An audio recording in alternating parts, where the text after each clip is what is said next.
ദൈവത്തിൻ്റെ പരിശുദ്ധമായ നാമം വാഴ്ത്തപ്പെടുമാറാകട്ടെ. എന്നെ വീക്ഷിക്കുന്ന എല്ലാ പ്രിയപ്പെട്ടവരെയും കർത്താവായ യേശു ക്രിസ്തുവിൻ്റെ നാമത്തിൽ ബഥാനിയ ഗോസ്പൽ മിനിസ്ട്രിയുടെ വചന കൂട്ടായ്മയിലേക്ക് സ്വാഗതം ചെയ്യുന്നു. കർത്താവ് നിങ്ങളെല്ലാം അനുഗ്രഹിക്കുമാറാകട്ടെ. ഇന്നത്തെ നമ്മുടെ വചന കൂട്ടായ്മയിൽ രണ്ട് വിഷയങ്ങൾ വളരെ ചുരുക്കമായിട്ട് സ്പർശിച്ച് പോകുവാൻ ആഗ്രഹിക്കുന്നു. കഴിഞ്ഞ ദിവസങ്ങളിൽ സോഷ്യൽ മീഡിയയിൽ നടത്തപ്പെട്ട ചർച്ചകളിൽ ഞങ്ങൾ ചർച്ച ചെയ്ത ചില വിഷയങ്ങളെ ഒന്ന് സ്പർശിച്ചു പോകുവാൻ ആഗ്രഹിക്കുന്നു. അതിൽ ഒന്നാണ്, നാം രക്ഷിക്കപ്പെട്ടവർ മുന്നറിയപ്പെട്ടവരാണ്, ലോകസ്ഥാപനത്തിന് മുൻപേ തിരഞ്ഞെടുക്കപ്പെട്ടവരാണ് എന്നുള്ളതായ ഒരു ഉപദേശവും വിശ്വാസവും. എന്ന് വെച്ചാൽ, രക്ഷിക്കപ്പെട്ടവരായ നാം, വിജാതീയരിൽ നിന്ന് രക്ഷിക്കപ്പെട്ടവരായ നാം, പിതാവായ ദൈവം നമ്മെ ലോകസ്ഥാപനത്തിന് മുന്നമേ തിരഞ്ഞെടുത്തത് കൊണ്ടാണ് നാം രക്ഷിക്കപ്പെട്ടത് എന്നുള്ളതായ ഒരു ഉപദേശം ഇന്ന് ചില വേർപെട്ട സഭകളിൽ നിൽക്കുന്നു. അപ്പോൾ തന്നെ ഒരിക്കൽ ദൈവത്തിൻ്റെ കൃപയാൽ നമ്മുടെ വിശ്വാസം മൂലം നാം വിജാതീയരിൽ നിന്ന് രക്ഷിക്കപ്പെട്ട് ദൈവ മക്കളായി തീർന്നിരിക്കുന്നു. അപ്പോൾ തന്നെ ഒരിക്കൽ നമുക്ക് ഈ സൗഭാഗ്യം ലഭ്യമായി. നമുക്ക് ലഭിച്ചിരിക്കുന്നതായ രക്ഷ നിത്യമാണ്, നിത്യജീവൻ അതും നിത്യമാണ്. ഇവയൊക്കെയും വ്യക്തമായ ഉപദേശങ്ങളായി വേർപെട്ട സഭകളിൽ പഠിപ്പിക്കുമ്പോൾ തന്നെ അതോടൊപ്പം ചേർന്ന് വേറൊരു ഉപദേശവും ഉണ്ട്. അതിപ്രകാരമാണ്, ഒരിക്കൽ രക്ഷിക്കപ്പെട്ട് കഴിഞ്ഞാൽ ആ വിശ്വാസിയുടെ രക്ഷ ഒരിക്കലും നഷ്ടപ്പെടുന്നില്ല. ആ വിശ്വാസി പിന്നെ എന്തെല്ലാം ചെയ്താലും എങ്ങനെയെല്ലാം ജീവിച്ചാലും കർത്താവായ യേശു ക്രിസ്തുവിന്റെ വരവിങ്കൽ എടുക്കപ്പെടും. കർത്താവായ യേശു ക്രിസ്തുവിനോട് നിത്യമായി വാഴും. നിത്യജീവൻ നഷ്ടപ്പെടുന്നില്ല. നിത്യജീവൻ ആ വ്യക്തിക്ക് അവകാശമാണ് എന്നിങ്ങനെയുമുള്ള ഉപദേശങ്ങളും ഇന്ന് ചില വേർപെട്ട സഭകളിൽ നിലവിലുണ്ട്. അവർ പഠിപ്പിക്കുന്നുണ്ട്, അവർ അതിനുവേണ്ടി വാദിക്കുന്നുണ്ട്. അപ്പോൾ ഈ വിഷയങ്ങൾ കുറച്ച് സങ്കീർണമായ വിഷയങ്ങളാണ്. പലരും ചോദിക്കും, ഇതേക്കുറിച്ച് നാം പരസ്യമായി ചർച്ച ചെയ്യേണ്ടതുണ്ടോ? തീർച്ചയായിട്ടും നാം ഇതേക്കുറിച്ച്, ദൈവമക്കൾ ഇതേക്കുറിച്ച് അറിഞ്ഞിരിക്കണം. ഞാൻ പലപ്പോഴും പറയാറുണ്ട്, ഒരുവൻ രക്ഷിക്കപ്പെടുവാനായിട്ട് സുവിശേഷം കേട്ടാൽ മതി. ഒരുവൻ സുവിശേഷം കേട്ട് യേശു ക്രിസ്തുവിൽ വിശ്വസിച്ച് മാനസാന്തരപ്പെട്ട് സുവിശേഷത്തിൽ വിശ്വസിക്കുന്നതിലൂടെ ആ വ്യക്തി രക്ഷിക്കപ്പെടുകയാണ്. അതിനുശേഷം ആ വ്യക്തിക്ക് വേർപെട്ട് വിശുദ്ധമായ ജീവിതം നയിച്ച് തൻ്റെ വിശ്വാസ ജീവിതത്തിൽ ജയം പ്രാപിക്കുവാൻ, ക്രിസ്തുവിൽ ജീവിച്ച് ക്രിസ്തുവിൽ മരിക്കുവാൻ, അതല്ല എങ്കിൽ കർത്താവിൻ്റെ വരവ് ആസന്നമെങ്കിൽ ക്രിസ്തുവിൽ ജീവിച്ച് രൂപാന്തരപ്പെട്ട് വാനമേഘങ്ങളിൽ അവനെ എതിരേൽക്കുവാനായി എടുക്കപ്പെടുവാൻ ഒരു വിശ്വാസിക്ക് സാധിക്കണമെങ്കിൽ കർത്താവിന്റെ പ്രമാണങ്ങളെ കാക്കേണ്ടത് ആവശ്യമാണ്. ആ പ്രമാണങ്ങൾ എപ്രകാരമാണ് ഒരു വിശ്വാസി അറിയുന്നത്? തിരുവചന പഠനത്തിലൂടെയും തിരുവചന ധ്യാനത്തിലൂടെയുമാണ് കർത്താവിന്റെ ദൈവത്തിന്റെ പ്രമാണങ്ങൾ ഒരു വിശ്വാസി അറിയുന്നത്. രക്ഷിക്കപ്പെട്ട ഒരു വിശ്വാസിയെ വിശ്വാസത്തിൽ ഉറപ്പിക്കണം, ദൈവവചനം പഠിപ്പിക്കണം, ദൈവവചനം ധ്യാനിക്കുവാൻ പരിശീലിപ്പിക്കണം. ഇതൊക്കെയും ഒരു വിശ്വാസിയുടെ ജീവിതത്തിൽ ആവശ്യമാണ്. അപ്പോൾ ഇതേക്കുറിച്ച് വിശുദ്ധ വചനം എന്താണ് നമ്മെ പഠിപ്പിക്കുന്നത് എന്നുള്ള ചിന്തയാണ് ഇന്നത്തെ വചന കൂട്ടായ്മയ്ക്ക് വിഷയമായിട്ട് തിരഞ്ഞെടുത്തിരിക്കുന്നത്. അതിൽ ഒന്നാമതായിട്ട്, നമ്മെ ലോകസ്ഥാപനത്തിന് മുന്നമേ ദൈവം തിരഞ്ഞെടുത്തിട്ടുണ്ടോ? അല്ലെങ്കിൽ ദൈവത്താൽ ലോകസ്ഥാപനത്തിന് മുന്നമേ തിരഞ്ഞെടുക്കപ്പെട്ടവർ മാത്രമാണോ രക്ഷിക്കപ്പെടുന്നത് എന്നുള്ള ചിന്തയാണ് നാം ഇപ്പോൾ ധ്യാനിക്കുവാൻ പോകുന്നത്. ദൈവത്തിൻ്റെ തിരഞ്ഞെടുപ്പും ദൈവത്തിൻ്റെ മുൻ നിയമനവും.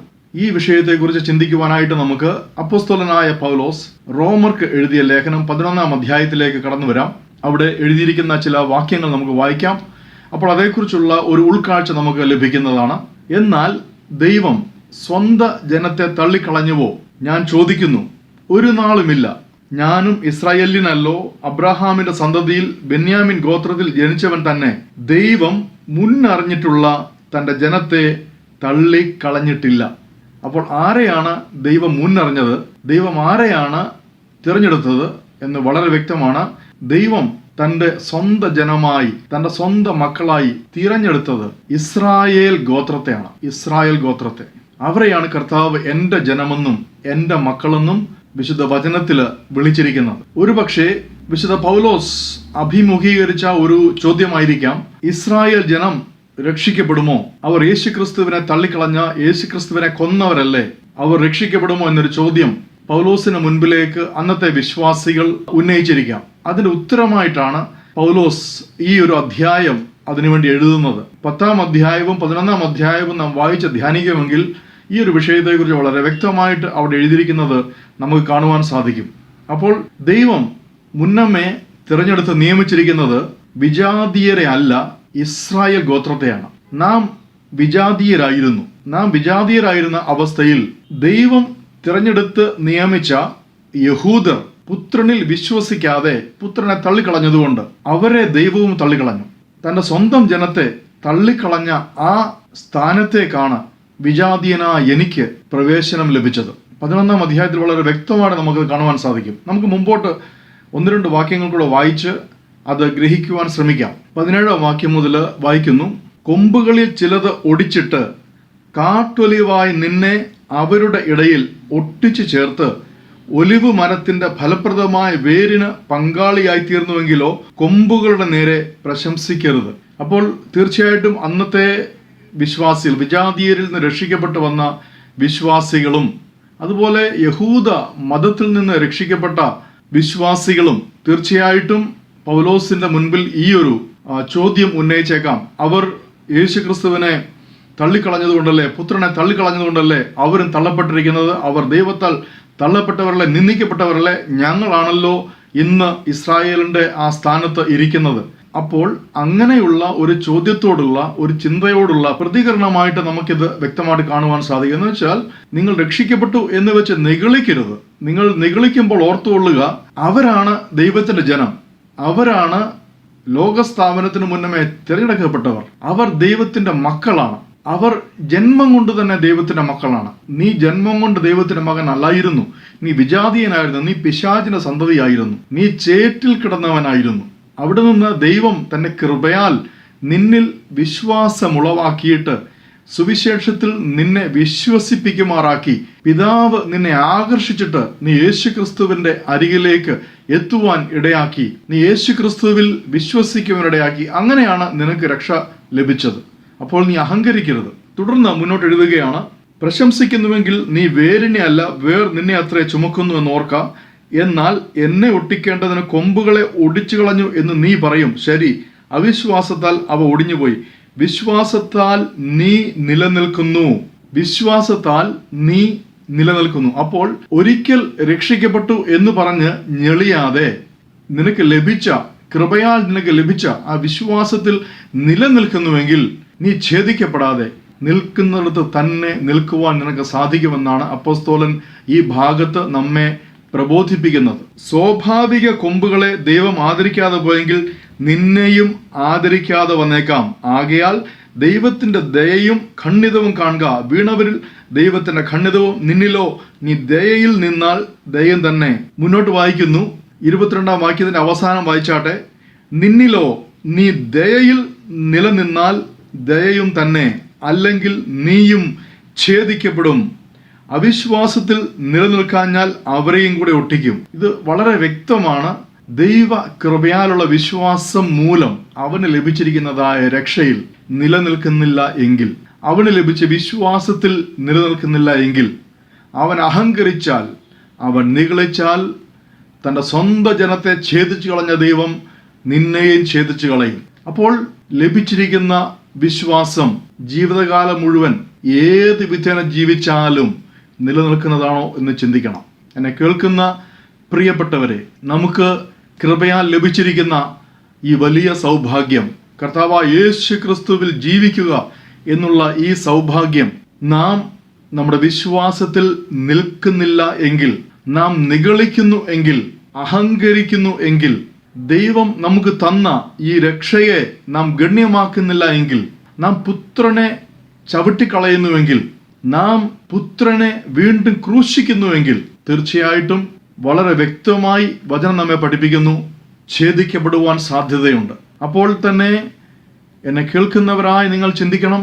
ചിലർ പഠിപ്പിക്കുന്നത് പോലെ ഒരിക്കൽ രക്ഷിക്കപ്പെട്ടാൽ അത് നിത്യമാണ്, ഇനി ഒരിക്കലും രക്ഷ നഷ്ടപ്പെടുകയില്ല, എങ്ങനെയെല്ലാം ജീവിച്ചാലും യേശു ക്രിസ്തുവിന്റെ വരവെങ്കിൽ എടുക്കപ്പെടും, ന്യായാസനത്തിന് മുൻപിൽ നിർത്തി നിനക്കുള്ള കിരീടങ്ങളിൽ ചിലത് കുറയുക മാത്രമേ ഉള്ളൂ എന്നുള്ള ഒരു ദുരുപദേശം ചില സഭകൾ വ്യക്തമായി പഠിപ്പിക്കുന്നു. അതിനുവേണ്ടി അവർ പോരാടുന്നു. പ്രിയപ്പെട്ടവരെ, വളരെ വ്യക്തമായി പറഞ്ഞുകൊള്ളട്ടെ, നിൽക്കുന്നുവെങ്കിൽ നിഗളിക്കാതെ നിൽക്കുക. നിഗളിച്ചാൽ നീ ഛേദിക്കപ്പെടുവാൻ ഇടയാകും. പൗലോസ് അപ്പോസ്തലൻ ഇത് വ്യക്തമായി സംസാരിച്ചിരിക്കുന്നത് രക്ഷിക്കപ്പെട്ടവരോടാണ്, രക്ഷിക്കപ്പെട്ടവരെ കുറിച്ചാണ്. കാരണം കാട്ടൊലിവായിരുന്ന നിന്നെ കാട്ടൊലിവിൽ നിന്നും വെട്ടിയെടുത്ത് നാട്ടൊലിവിൽ ഒട്ടിച്ചുവെങ്കിൽ ദൈവം നിന്നെ തൻ്റെ നിത്യമായ രക്ഷയ്ക്ക് അവകാശിയായി തീർത്തു എന്നുള്ളതാണ്. അപ്പോൾ രക്ഷിക്കപ്പെട്ടവനോടാണ് അപ്പോസ്തലൻ വ്യക്തമായിട്ട് ഈ പ്രബോധനം നടത്തുന്നത്. ഈ രക്ഷ നഷ്ടപ്പെടുമോ എന്നുള്ള ചോദ്യത്തിന് ഉത്തരമായിട്ട് പൗലോസ് ഗലാത്യ സഭകൾക്ക് എഴുതുമ്പോൾ അതിൻ്റെ 4-ാം അധ്യായം 8-ാം വാക്യം മുതൽ ഞാനിന്ന് വായിക്കുകയാണ് നിങ്ങളുടെ അറിവിലേക്ക്. എന്നാൽ അന്ന് നിങ്ങൾ ദൈവത്തെ അറിയാതെ സ്വഭാവത്താൽ ദൈവങ്ങളല്ലാത്തവർക്ക് അടിമപ്പെട്ടിരുന്നു. ഇത് വ്യക്തമായി പറയുന്നത് വിജാതീയരെ കുറിച്ചാണ്. പാപത്തിന്റെ അടിമത്തത്തിൽ പാപച്ചേറ്റിൽ കിടന്ന വിജാതീയരെ കുറിച്ചാണ് ഇവിടെ പറയുന്നത്. പൗലോസ് ഇപ്പോൾ സംസാരിക്കുന്നത് ആ വിജാതീയരിൽ നിന്നും സുവിശേഷത്താൽ മാനസാന്തരപ്പെട്ട ഇപ്പോൾ ക്രിസ്തുയേശുവിൽ വസിക്കുന്നവരോടാണ്. ഇപ്പോഴോ ദൈവത്തെ അറിഞ്ഞും വിശേഷാൽ ദൈവം നിങ്ങളെ അറിഞ്ഞുമിരിക്കെ, ഇപ്പോഴോ നിങ്ങൾ ദൈവത്തെ അറിഞ്ഞു, വിശേഷാൽ ദൈവം നിങ്ങളെ അറിഞ്ഞുമിരിക്കുന്നു. ചിലർ പറയാറുണ്ട് പൗലോസ് ഈ സംസാരിക്കുന്നത്, പ്രസംഗിക്കുന്നത്, എഴുതിയിരിക്കുന്നത് രക്ഷിക്കപ്പെട്ടവരോട് അല്ല എന്ന്. അതിന് വളരെ വ്യക്തമായ ഉത്തരം തന്നെയാണ്. നിങ്ങൾ ദൈവത്തെ അറിഞ്ഞിരിക്കുന്നു, ദൈവം നിങ്ങളെ അറിഞ്ഞിരിക്കുന്നു. ചിലർ പറയുന്നത് ഇവിടെ രക്ഷ എന്നൊരു വാക്ക് ഇല്ല എന്നുള്ളതാണ്. അപ്പോൾ എന്താണ് രക്ഷ എന്ന് പറയുന്നത്? കർത്താവായ യേശു ക്രിസ്തുവിനെ ഹൃദയത്തിൽ സ്വീകരിച്ച് ഏറ്റു പറയുന്നതാണ് രക്ഷ. പൗലോസ് തന്നെയാണല്ലോ വ്യക്തമായി പറഞ്ഞിരിക്കുന്നത്, കർത്താവായ യേശു ക്രിസ്തുവിൽ ഒരുവൻ വിശ്വസിച്ച് ദൈവം യേശുവിനെ മരിച്ചവരുടെ ഇടയിൽ നിന്ന് ഉയർത്തെഴുന്നേൽപ്പിച്ചുവെന്ന് ഹൃദയം കൊണ്ട് വിശ്വസിച്ചാൽ രക്ഷിക്കപ്പെട്ടിരിക്കുന്നു. അപ്പോൾ ദൈവത്തെ അറിഞ്ഞവർ, ദൈവം അറിഞ്ഞവർ രക്ഷിക്കപ്പെട്ടവരല്ല എന്ന് പറയുവാൻ എങ്ങനെ ചില ഉപദേശകർക്ക് സാധിക്കുമെന്ന് എനിക്ക് മനസ്സിലാവുന്നില്ല. ഇപ്പോഴോ ദൈവത്തെ അറിഞ്ഞും വിശേഷാൽ ദൈവം നിങ്ങളെ അറിഞ്ഞുവരിക്കെ നിങ്ങൾ പിന്നെയും ബലഹീനവും ദരിദ്രവുമായ ആദി പാഠങ്ങളിലേക്ക് തിരിഞ്ഞ് അവയ്ക്ക് പുതുതായി അടിമപ്പെടുവാൻ ഇച്ഛിക്കുന്നത് എങ്ങനെ? ഗലാത്യ സഭകളിൽ ചില നുഴഞ്ഞ കയറ്റക്കാർ യഹൂദ മതത്തിൽ നിന്ന് വന്ന് യഹൂദന്റെ മത അനുഷ്ഠാനങ്ങൾ ആചരിക്കാതെ രക്ഷിക്കപ്പെടുവാൻ കഴിയില്ല എന്നുള്ള പഠിപ്പീര് നിലവിൽ വന്നതുകൊണ്ടാണ് ഗലാത്യ സഭയ്ക്ക് പൗലോസ് അപ്പോസ്തലന് ഈ ലേഖനം എഴുതേണ്ടി വന്നത്. അപ്പോൾ പൗലോസ് അപ്പോസ്തലൻ വളരെ വ്യക്തമായിട്ട് അവരെ പഠിപ്പിക്കുകയാണ്, നിങ്ങൾ രക്ഷിക്കപ്പെട്ടവരാണ്, നിങ്ങൾ സഭയിൽ ചേർന്ന് ഇപ്പോൾ ദൈവത്തെ ആരാധിക്കുന്നവരാണ്, ആത്മാവിലും സത്യത്തിലും ദൈവത്തെ ആരാധിക്കുന്നവരാണ് എന്നൊക്കെ ഇരിക്കെ എങ്ങനെ നിങ്ങൾക്ക് നിങ്ങളുടെ പഴയ അടിമത്തത്തിലേക്ക് മടങ്ങിപ്പോകുവാൻ കഴിയുന്നു? കാരണം ഗലാത്യ സഭയിലെ ധാരാളം വിശ്വാസികൾ അവരുടെ പഴയ രീതികളിലേക്ക്, ന്യായപ്രമാണത്തിന്റെ അടിമത്തത്തിലേക്ക് തിരികെ പോയി. എന്നിട്ട് തുടർന്ന് അവരോട് പറയുകയാണ്, 5-ാം അധ്യായം അതിൻ്റെ 4-ാം വാക്യം, ന്യായ പ്രമാണത്താൽ നീതീകരിക്കപ്പെടുവാൻ ഇച്ഛിക്കുന്ന നിങ്ങൾ ക്രിസ്തുവിനോട് വേർപെട്ടു പോയി, നിങ്ങൾ കൃപയിൽ നിന്ന് വീണുപോയി. ക്രിസ്തുവിനോട് വേർപെടുക അഥവാ ക്രിസ്തുവിൽ നിന്നും വേർപെടുക. പ്രിയമുള്ളവരെ, ഒരിടത്ത് നിന്ന് നമുക്ക് വേർപെടണമെങ്കിൽ നാം ആദ്യം അവിടെ ആയിരിക്കണം. അപ്പോൾ ക്രിസ്തുവിൽ ആയിരുന്നവരോടാണ് അപ്പോസ്തലൻ ഇക്കാര്യം പറയുന്നത്. യഹൂദ മതത്തിൽ നിന്നും സുവിശേഷം കേട്ട് വിശ്വസിച്ച് രക്ഷിക്കപ്പെട്ടു വന്ന ഒരു കൂട്ടം ഗലാത്യ സഭാംഗങ്ങൾ തിരികെ യഹൂദ മതത്തിലേക്ക് മടങ്ങിപ്പോയവരെ കുറിച്ചാണ് ഈ പറയുന്നത്. അവർ മുൻപ് രക്ഷിക്കപ്പെട്ടവരായിരുന്നു, അവർ ഒരിക്കൽ സുവിശേഷം കേട്ട് രക്ഷിക്കപ്പെട്ടവരായിരുന്നു. പക്ഷെ ഇപ്പോഴോ അവർ ക്രിസ്തുവിൽ വസിക്കുന്നവരായിരുന്നു. എന്നാൽ ഇപ്പോഴോ അപ്പോസ്തലൻ പറയുന്നു അവർ ക്രിസ്തുവിൽ നിന്ന് വേർപെട്ടു പോയി എന്ന്. തെസലോനിക്കർക്ക് എഴുതിയ 1-ാം ലേഖനത്തിന്റെ 4-ാം അധ്യായത്തിലേക്ക് വരാം. അവിടെ ക്രിസ്തുവിന്റെ വരവിൽ എടുക്കപ്പെടുന്നവരെ കുറിച്ച് പറയുന്ന ഭാഗത്ത് ഇപ്രകാരമാണ് എഴുതിയിരിക്കുന്നത്, ക്രിസ്തുവിൽ മരിച്ചവർ മുമ്പേ ഉയർത്തെഴുന്നേൽക്കുകയും, ക്രിസ്തുവിൽ മരിച്ചവർ മുൻപേ ഉയർത്തെഴുന്നേൽക്കുകയും. ക്രിസ്തുവിൽ മരിക്കണമെങ്കിൽ ക്രിസ്തുവിൽ ജീവിക്കണം. കുറെ നാൾ ക്രിസ്തുവിൽ ജീവിച്ചിട്ട് പിന്നെ ക്രിസ്തുവിൽ നിന്ന് വേർപെട്ടു പോയവർ എങ്ങനെയാണ് ക്രിസ്തുവിൽ മരിക്കുക എന്ന് എനിക്ക് മനസ്സിലാവുന്നില്ല. ചില ഉപദേശകർ പറയുന്നത് ഒരിക്കൽ ക്രിസ്തുവിലായാൽ പിന്നെ ഒരിക്കലും ക്രിസ്തുവിൽ നിന്ന് വേർപെട്ടു പോകുവാൻ കഴിയുകയില്ല എന്നുള്ളതാണ്. പ്രിയദൈവമക്കളെ, പക്ഷേ വചനം പഠിപ്പിക്കുന്നതല്ല. അപ്പോസ്തലനായ പൗലോസ് അതല്ല പഠിപ്പിക്കുന്നത്. അപ്പോസ്തലനായ പൗലോസ് വളരെ വ്യക്തമായി സഭകളെ പഠിപ്പിക്കുകയാണ്, നിങ്ങൾ നിഗളിച്ചാൽ നിങ്ങൾ ഛേദിക്കപ്പെടും. നിങ്ങൾ പഴയ അടിമത്തത്തിലേക്ക് പോകുവാൻ ആഗ്രഹിച്ചാൽ നിങ്ങൾ ക്രിസ്തുവിൽ നിന്ന് വേർപെടപ്പെടും. ക്രിസ്തുവിൽ നിന്ന് ഛേദിക്കപ്പെടുന്നവര്, ക്രിസ്തുവിൽ നിന്ന് വേർപെട്ടു പോകുന്നവര് എപ്രകാരമാണ് ക്രിസ്തുവിൽ മരിക്കുന്നത്?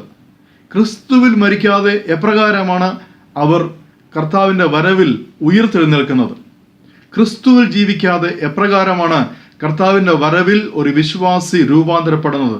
ഈ ചോദ്യങ്ങൾക്ക് ഉത്തരം തരുവാൻ ഈ നിമിഷം വരെ ഒരിക്കൽ രക്ഷിക്കപ്പെട്ടാൽ എന്നത്തേക്കും, ഒരിക്കൽ രക്ഷിക്കപ്പെട്ടാൽ നിത്യമായി രക്ഷിക്കപ്പെടുന്നു എന്നുള്ള ഉപദേശത്തെ പഠിപ്പിക്കുന്ന ഒരു വ്യക്തിക്ക് പോലും സാധിച്ചിട്ടില്ല. ഞാൻ മാറി മാറി ചോദിച്ചിട്ടുണ്ട്. പല പല രീതിയിൽ അവസരവാദം ചെയ്യുന്നതല്ലാതെ ഒരു വിധത്തിലും ഇന്ന് വരെ അതിന് വ്യക്തമായ മറുപടി ഒരു വ്യക്തി പോലും തന്നിട്ടില്ല. രണ്ട് ഭാഗങ്ങൾ എടുത്തുകൊണ്ട് തന്നെ പറയുകയാണ്. ഗലാത്യ ലേഖനത്തിൽ യഹൂദ മതത്തിൻ്റെ അടിമത്തത്തിൽ നിന്ന്, ന്യായപ്രമാണത്തിൻ്റെ അടിമത്തത്തിൽ നിന്ന് കുറേ കാലം ക്രിസ്തുവിൽ ജീവിച്ചിട്ട് ക്രിസ്തുവിൽ നിന്ന് ഛേദിക്കപ്പെട്ടു പോയവർ എടുക്കപ്പെടുമോ? റോമർക്ക് എഴുതിയ ലേഖനത്തിൽ കാട്ടൊലിവിൽ നിന്ന് വെട്ടിയെടുത്ത് നാട്ടൊലിവിൽ ഒട്ടിക്കപ്പെട്ട മുൻപ് വിജാതീയരായിരുന്ന രക്ഷിക്കപ്പെട്ട വിശ്വാസികൾ നിഗളിച്ച് അവരെ ദൈവം ഛേദിച്ചു കളഞ്ഞാൽ, ആ നാട്ടൊലിവിൽ നിന്ന് അവരെ ഛേദിച്ചു കളഞ്ഞാൽ അവർ എടുക്കപ്പെടുമോ?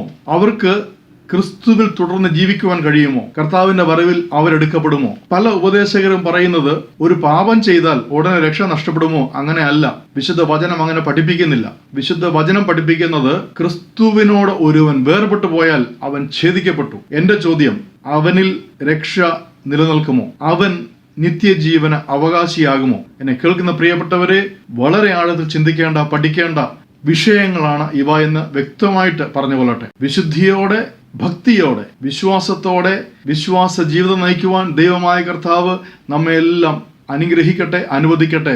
ഈ വാക്കുകളാൽ കർത്താവ് നമ്മെല്ലാം അനുഗ്രഹിക്കുമാറാകട്ടെ. ഇത്രയും സമയം എന്നെ ശ്രവിച്ചുകൊണ്ടിരുന്ന എല്ലാവരെയും പിതാവിൻ്റെയും പുത്രൻ്റെയും പരിശുദ്ധാത്മാവിൻ്റെ നാമത്തിൽ അനുഗ്രഹിച്ച് പ്രാർത്ഥിക്കുന്നു. ആമേൻ.